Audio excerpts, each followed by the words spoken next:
Niemand wusste genau, wann er in der Stadt aufgetaucht war. Es war das Jahr 1923, ein Winter, der so gnadenlos war, dass das Atmen in den Lungen schmerzte, als würde man flüssiges Eis schlucken.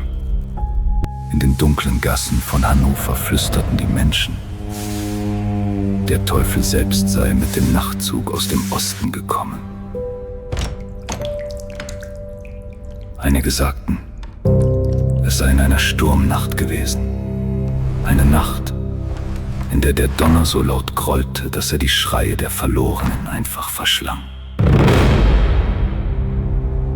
Andere wollten sich lieber gar nicht erst erinnern. Sie blickten zu Boden, wenn man sie nach dem Fremden fragte. Sie schlossen ihre Fensterläden, verriegelten ihre Türen mit schweren Eisenketten und löschten das Licht, sobald die Sonne hinter den Fabrikschornsteinen verschwand. Aber in einer Sache waren sich alle einig, in einer einzigen grausamen Sache, die wie ein Gift durch die Straßen kroch, nachdem er gekommen war. War nichts mehr so wie vorher. Die Stille war nicht mehr friedlich, sie war schwer. Sie war klebrig. Sie fühlte sich an wie das Warten auf ein Messer im Dunkeln.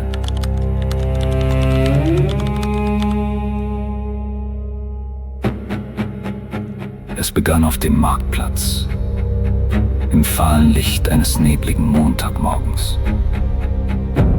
Die Stadt erwachte langsam, doch die ersten Marktfrauen blieben wie erstarrt stehen. Mitten auf dem feuchten Kopfsteinpflaster, dort wo normalerweise die Pferdewagen hielten, stand es. Ein Brautkleid, ein weißes, makelloses Kleid aus feinster Seide und Spitze. Es stand dort vollkommen aufrecht, als würde eine unsichtbare Frau darin atmen, bereit für den Altar. Doch als die Menschen näher traten, sahen sie das Entsetzen. Das Kleid war leer, aber es war nicht schlaff. Es war durch eine unbekannte Substanz von innen gehärtet worden. Und als Inspektor Lang den Tatort erreichte, entdeckte er das Detail, das die gesamte Ermittlung in den Wahnsinn treiben sollte. Am Kragen des Kleides, direkt dort, wo die Halsschlagader der Braut geschlagen hätte, war eine winzige Notiz mit einer Nadel befestigt, geschrieben in einer Schrift, die so perfekt war, dass sie keine menschliche Hand hätte führen können. Dort stand nur ein Name, der wie ein Todesurteil in der kalten Morgenluft hing. Elisabeth. Die Tochter des Schlächters, die seit 3 Tagen vermisst wurde. Dies war kein Verschwinden. Dies war eine Inszenierung.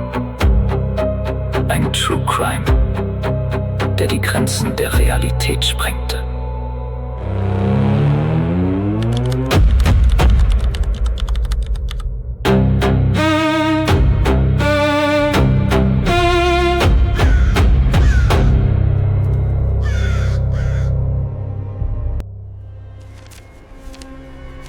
Der Fund des Kleides war erst der Prolog zu einer Symphonie des Grauens. Inspektor Lang verbrachte die folgenden Nächte in seinem Büro, umhüllt vom beißenden Rauch seiner Zigaretten.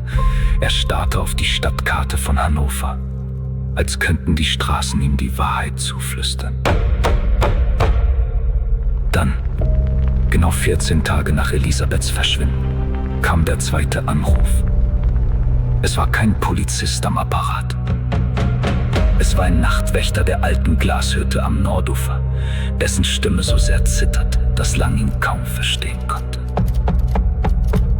Als Lang die Fabrikhalle betrat, schlug ihm eine Hitze entgegen, die nach geschmolzenem Sand und verbranntem Ozon roch.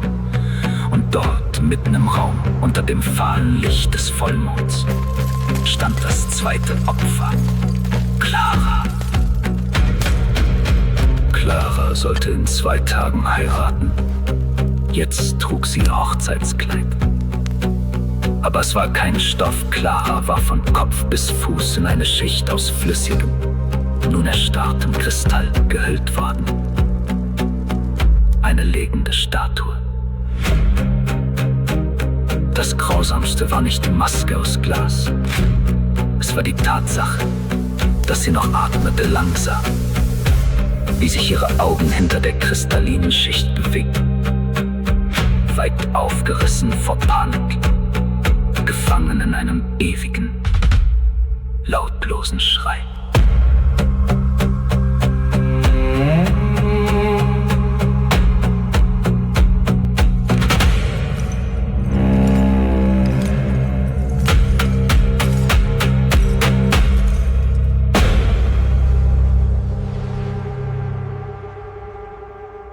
Die Ermittlungen führten Lang in die dunkelsten Archive der Stadt. Dort fand er einen Namen, der vor Jahren aus den Registern gelöscht worden war. Hans, der Glasmacher. Man sagte, Hans habe den Verstand verloren, als seine eigene Braut am Altar starb. Er wollte die Schönheit konservieren. Er wollte den Verfall besiegen.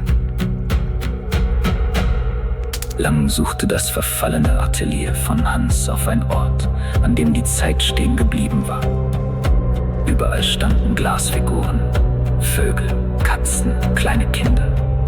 Sie sahen so echt aus, dass Lang das Gefühl hatte, sie würden ihn beobachten. In einer verborgenen Schublade fand er eine Liste. Es waren keine Namen. Es waren Maße, Körpermaße. Und neben Claras Namen stand ein Datum, das noch in der Zukunft lag. Plötzlich hörte Lang ein Geräusch, ein rhythmisches Ticken, das nicht von einer Uhr stammte. Es kam von hinter der Wand. Tick, tack, tick.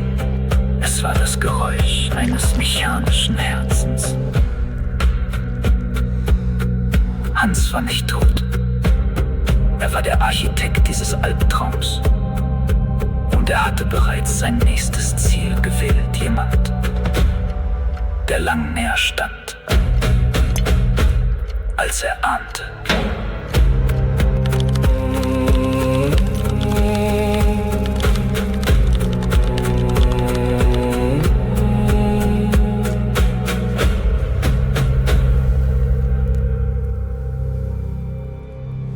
Der Wahnsinn erreichte seinen Höhepunkt in der Nacht der Wintersonnenwende. Lang raste zur alten Kirche von Stjude, geleitet von einer Vorahnung, die ihm das Blut in den Adern gefrieren ließ.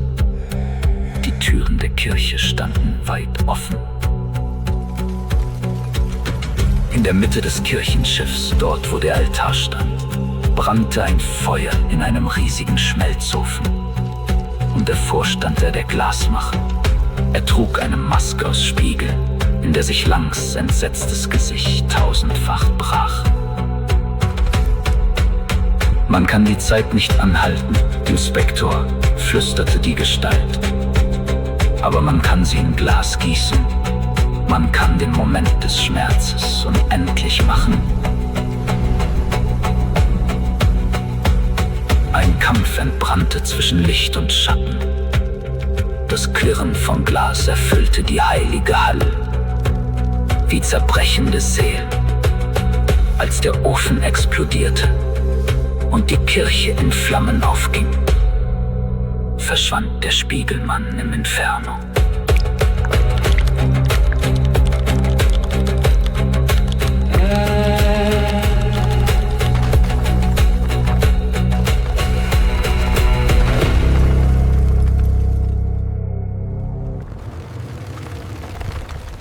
Nach der Nacht in der Kirche von Stjude war die Welt nicht mehr dieselbe. Das Feuer hatte die Leichen, die Beweise und den Glasmacher verschlungen. So schien es zumindest. Doch Inspektor Lang wusste es besser. Er verbrachte seine Nächte nicht mehr im Bett, sondern in den Ruinen der Glashütte. Er suchte nicht nach einem Mann. Er suchte nach einer Frequenz, nach jenem schrillen Ton, der Glas zum Schwingen bringt, bevor es bricht. In den folgenden Jahren verschwanden weitere Frauen, aber es gab keine Brautkleider mehr. Diesmal blieben nur gläserne Tränen zurück, die auf den Kopfkissen der Vermissten gefunden wurden, winzige, perfekte Skulpturen aus menschlichem Schmerz. Lang wurde wahnsinnig, er füllte seine Wohnung mit Spiegel, in der Hoffnung, den Glasmacher darin zu fangen.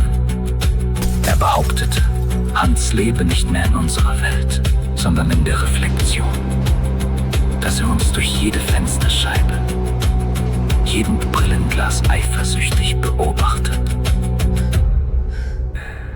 Er sammelt uns nicht mehr, schrieb Lang in seinem letzten Bericht.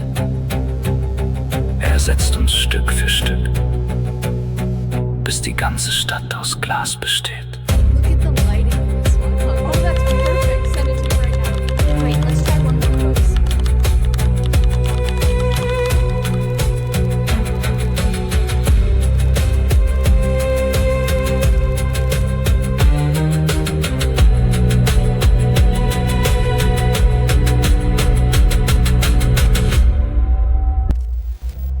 Jahrzehnte vergingen, aus dem True Crime wurde eine Geistergeschichte.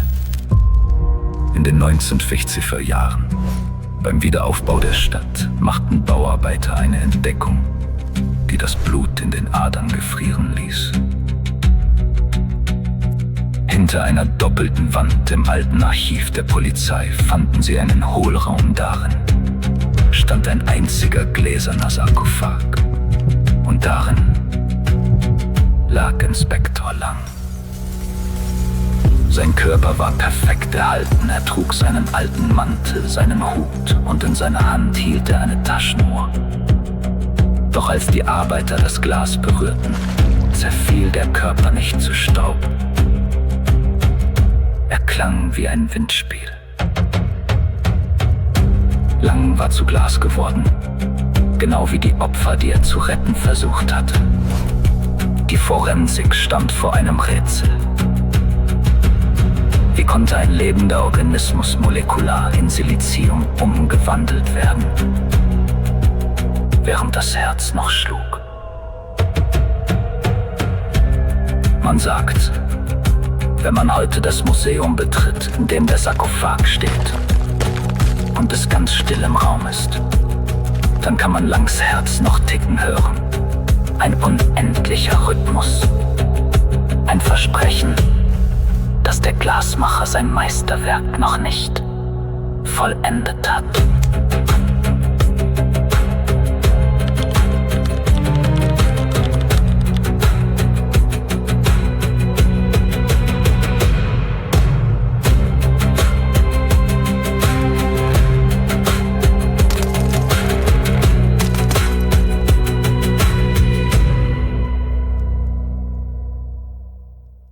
Warum erzähle ich dir das alles? Warum jetzt? True Crime ist keine Unterhaltung. Es ist eine Warnung. Die Geschichte der Kristallbräute ist nicht in den 20er Jahren gestorben, sie ist mutiert. Heute schauen wir stundenlang in schwarze Glasrechtecke in unseren Händen. Wir lassen uns fotografieren. Wir frieren unsere Momente in digitalen Filtern ein. Wir wollen für immer jung sein. Für immer makellos. Genau wie die Bräute von Hans. Hast du dich jemals gefragt, warum dein Spiegelbild manchmal eine Millisekunde länger braucht, um zu lächeln als du? Oder warum sich der Bildschirm deines Handys manchmal kalt anfühlt, kälter als er sein sollte? Der Glasmacher braucht keine Fabrik mehr. Er hat jetzt Milliarden von Portalen. Schau jetzt nicht in den Spiegel hinter dir, zähl nicht die Risse im Glas deines Fensters. Denn in diesem Moment, während du diese Worte hörst, beginnt deine Haut zu glänzen. Ganz leicht. Wie Kristall. Willkommen in der Sammlung Die Zeit. hat für dich gerade angehalten.